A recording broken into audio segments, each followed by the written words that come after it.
E a revolta, né, dos rivais, eu vi muita gente... Isso é ladainha de sempre. Todo mundo pega efeito suspensivo, como o Flávio já explicou, e todo mundo fica reclamando. Recentemente o Dudu se meteu numa confusão aí também com a presidente do Palmeiras, né? Depois conseguiu o efeito suspensivo no Atlético. Para jogar contra o Flamengo. O Dudu teve o efeito suspensivo quando teve uma confusão lá. Tem tempo isso, que estava no Palmeiras com um juiz, não foi um árbitro. Aí pegou a suspensão longa, depois reduziram para 6 jogos e, sei lá, alguma outra contribuição que eu não me recordo. No início era punição de 6 meses, uma punição longa, reduziram. Não só efeito suspensivo, como redução de pena. É o que acontece. Assim que funciona na justiça esportiva. Não é a primeira vez, não é uma novidade. É o de sempre. Não estou dizendo que é certo, o que é errado. É como é. É assim. Entendeu? É assim que funciona. E eu acho até que a pena dele vai ser reduzida. De 12, meu palpite, tá? Vai cair. Para 6, 4, sei lá quantos jogos. Vai cair. É o que eu acho que vai acontecer. Vai para o pleno e vai cair. E o que eu continuo sem entender é o seguinte. Isso aí, ninguém conseguiu me convencer ainda. O Bruno Henrique, muita gente está defendendo essa tese, né?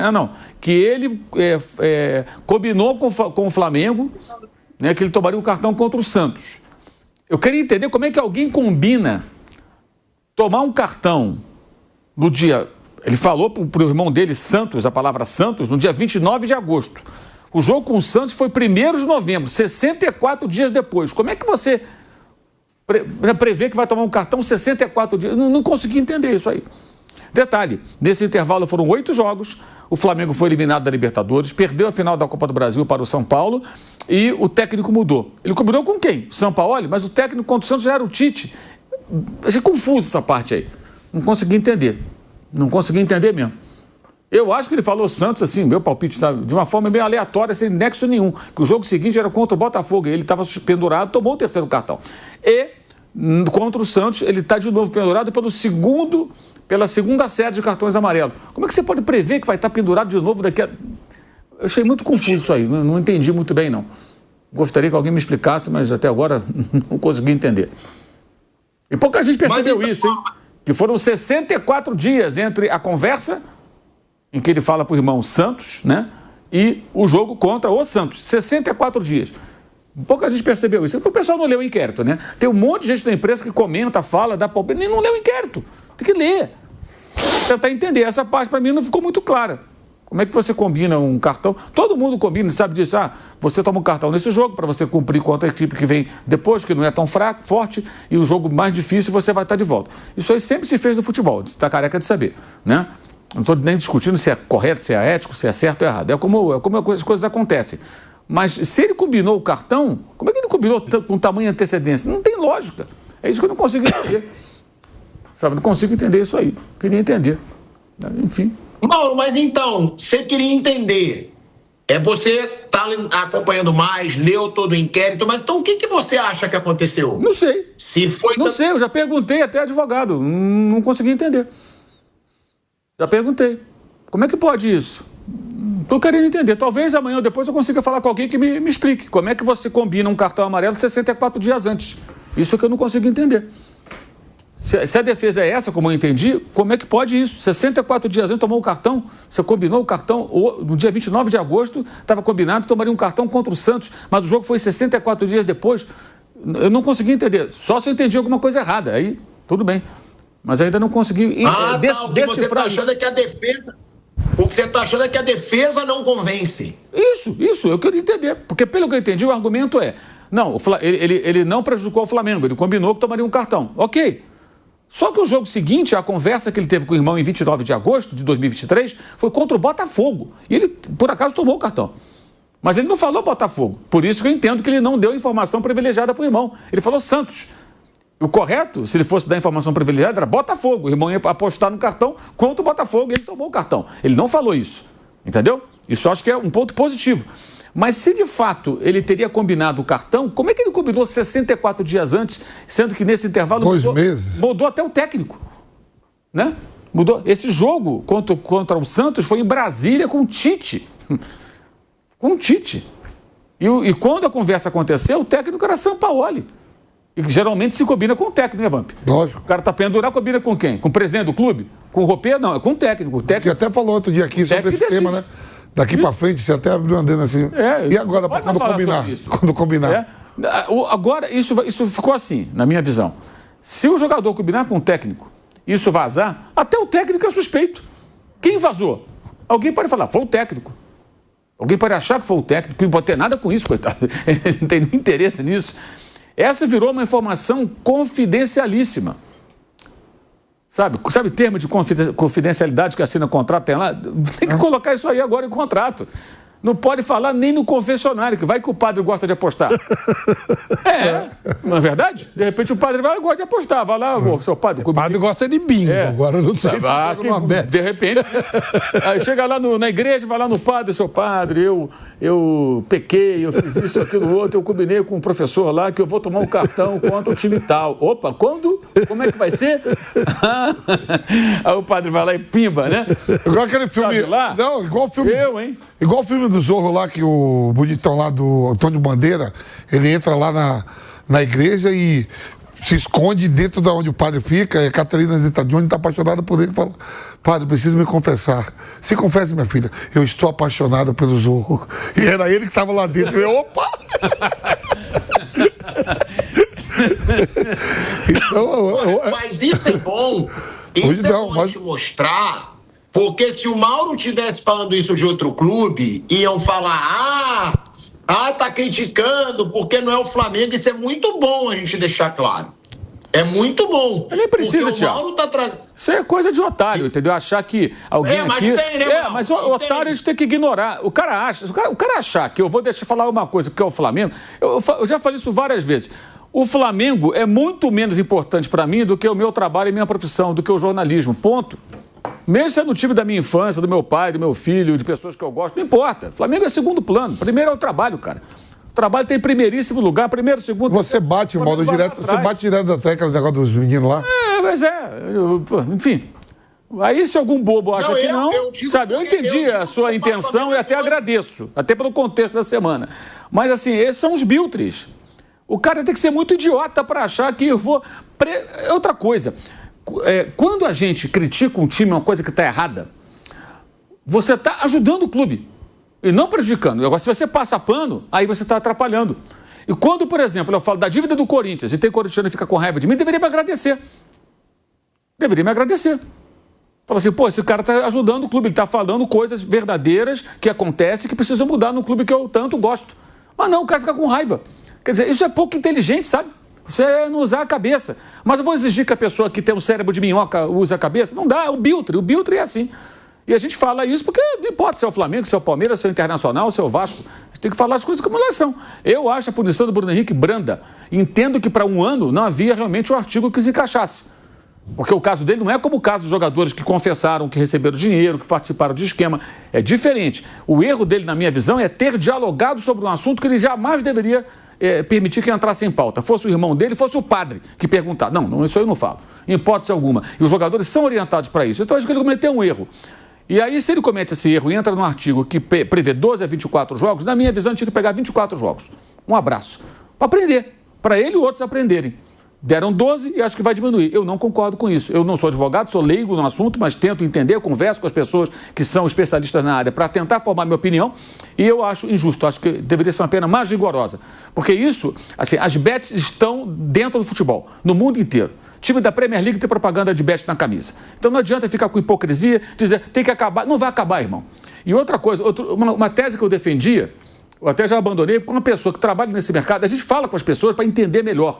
Esse é o trabalho do jornalista. Falar com o advogado, falar com o médico, falar com quem trabalha com isso para tentar entender. Eu falei com a pessoa desse mercado, uma coisa que eu sempre dizia é o seguinte, para acabar com esse problema de apostas em cartão amarelo, porque o cartão amarelo depende só do cara, né? Ele tem um controle, ele força o cartão, toma o cartão. Então muita gente sabendo pode apostar e tal, o cara pode ser comprado, jogador, esse tipo de coisa. Como, por exemplo, o número de escanteios. O juiz controla isso. Se ele quiser mais de 10 escanteios, ele marca escanteio, mas ele controla. Número de cartões, o juiz controla. Ele pode falar, eu vou dar 8 cartões no jogo. Ele vai diminuir, já dei 5. Qualquer faltinha dá mais um, outro, ele dá 8 cartões. Então, tudo que depende de uma pessoa, eu acho que deveria ser uma aposta com um limite. Fica quieta. Deveria ser com um limite de valores, né? Pode apostar R$20, porque o cara não vai ganhar muito dinheiro. Não adianta fazer um esquema para ganhar R$20, né? Enfim.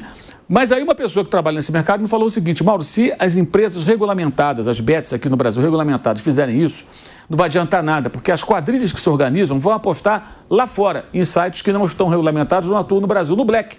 Porque o cara não precisa apostar aqui. Você pode apostar num site, sei lá de fora, da Cortina de Ferro, e apostar uma bolada. O cara vem aqui, de repente compra um jogador da 4ª divisão do futebol brasileiro, ou da 3ª divisão de futebol de São Paulo, por exemplo, um jogador que ganha pouco, paga ele, sei lá, R$5.000, e os caras apostam milhões lá fora, em sites lá de fora. Então ele falou, não resolve, apenas vai tirar daqui o valor da aposta e botar lá fora. Mas o jogador corrompido, o esquema, ele pode existir do mesmo jeito. Eu pensei, tem razão, essa minha teoria ela não se sustenta. Eu abandonei a ideia. Então, eu acho que diante disso, com as bets fazendo parte, tem que ter muito rigor. Para todo mundo ter medo. Perceber, cara, se eu entrar nisso aqui e tal, eu posso ter minha carreira encerrada. E mesmo assim, gente, dependendo do valor e do jogador, imagina o seguinte: um jogador que joga no time pequeno que ganha pouco. O cara ganha pouco. E está com o salário atrasado. O cara ganha R$3.000. 2 salários mínimos aproximadamente. Tem uma galera aqui. Que é a maioria. O cara está num sufoco, com dívida, todo enrolado. E o malandro sabe que o cara está enrolado. Que alguém já bateu para ele, ó, o cara está todo endividado, o salário está atrasado, ele não consegue pagar as contas e tal, está todo enrolado. Alguém chega e fala assim, pô, quando você ganha, eu ganho R$3.000, não recebo há 4 meses, está tudo atrasado. Eu vou te dar 30 mil. Esse cara pode falar, não vou aceitar, eu sou uma pessoa honesta, não vou aceitar, mas ele pode ficar tentado, o desespero do sujeito. Pode acontecer, claro que pode acontecer.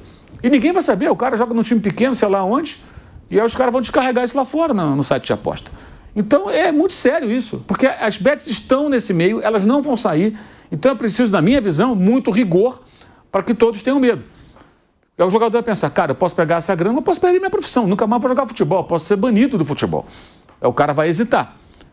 E talvez nem assim ele hesite, ele pensa, pô, eu vou pegar essa grana e vou correr o risco. Porque tem isso também. E quem quer corromper o jogador, eu imagino que vai muito mais jogadores que ganham pouco do que no jogador, porque a aposta é aposta, cara, as odds estão lá.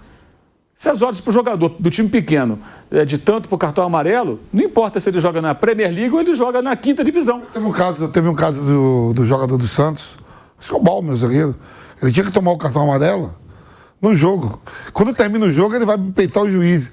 E já não valia mais. Sim. Ele toma o cartão, mas depois do jogo. Sim, aí já não vale mais. Aí os caras que foi suspenso mesmo. Aí que os caras queriam o dinheiro de volta. Não, te dei 40 mil pra você tomar no jogo. Mas eu tomei.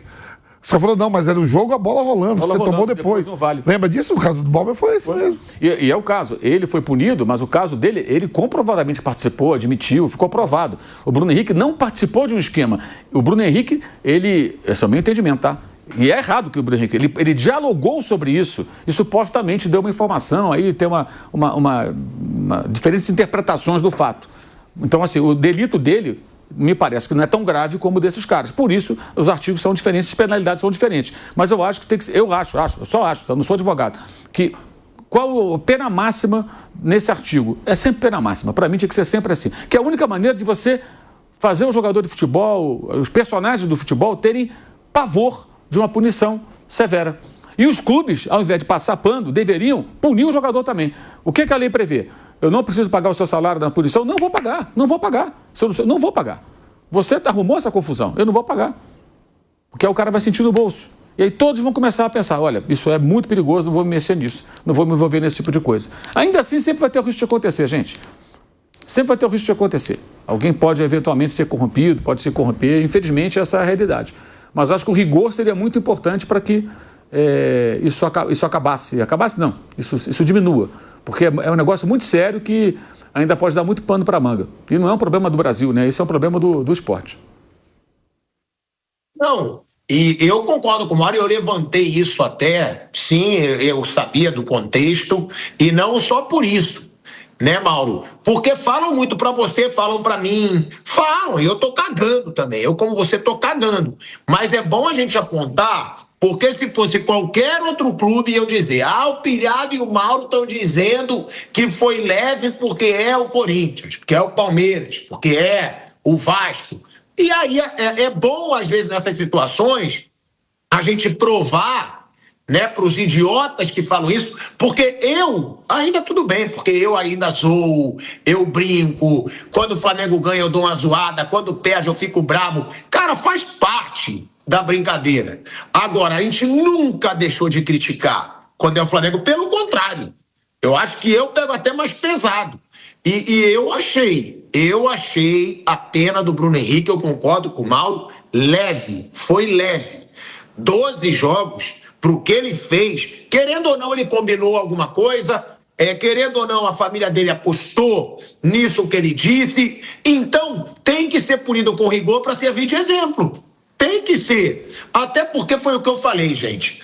Já sendo aí um pouco comprovado pelo STJD, é muita burrice, cara, de um jogador que é muito boa gente, é muito boa praça o Bruno Henrique, é na dele pra caramba. Acho até que sempre foi menos falado do que o Gabigol, porque ele não é midiático, ele é um cara reservado, porque pra mim foi tão decisivo ou mais do que o Gabigol. Aí o cara vira ídolo, né, da maior torcida do Brasil. Aí o cara tem a maior renovação de contrato da sua história como jogador aos 33 anos. O melhor contrato do Bruno Henrique foi assinado aos 33 anos de idade, com um salário surreal. É que o Flamengo deu muita moral para ele, um contrato de 3 anos para um jogador de 33 ganhando uma fortuna. E aí o cara faz uma coisa dessa, cara. É muita burrice. E tem que ser visto como exemplo para os outros. Então, por isso, eu concordo. Tinha que ter mais rigor. Agora, o efeito suspensivo, para quem está assistindo, é bom a gente deixar claro. Flávio, eu até peço para você explicar de novo. O efeito suspensivo é obrigatório, né? É sumário. Quando o jogador tem mais de 3 jogos de suspensão. Isso. Como são penas fora do padrão 1 jogo, 2, excessivo, quando muito 3. Quando o jogador tem mais que isso, que são casos de maior repercussão, que são penas que podem mudar a carreira do cara, o cara vai ficar 12 jogos sem jogar, ele vai ficar 1 ano sem jogar, 2 anos sem jogar, e ele ainda vai ser julgado, não é uma sentença definitiva. Vamos supor que o cara fique 1 ano sem jogar e depois ele é absolvido. O caso do Paquetá, tivesse metido uma pena para ele inicial e depois absolvia. Como é que faz o ano que o cara perdeu o trabalho?